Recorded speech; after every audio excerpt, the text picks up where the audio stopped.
Yo, what's up YouTube? Jetro Mendoza is back at tayo magre-review na naman ng panibagong cover ng mga Pilipinong magaling. So, ang title ng kantang to ay Mamang Sorbetero at ang magko-cover ay si Miss Tanya Alub. So, let's go.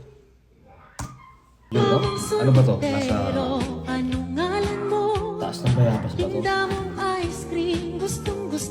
Nasa tuktok siya ng ano? Ano ba bayabas? Iba talaga talento mga Pilipino, no? Mamang Sorbetero, tayo'y sumaya. Kalimbang mong hawak, Pagdalaglag to, pulutin sa kangkukan.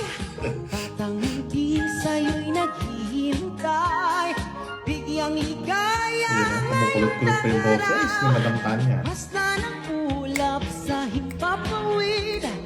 Korteng sorbete sa pisngi ng langit. Mata ng dalagay nananaginip. Mayroong sekretong Pag nasasaisip. nagustuhan mo yung mga video ng ganito, huwag kalimutan mag-like, comments, at mag-subscribe dito sa YouTube channel ko at kita tayo sa next video.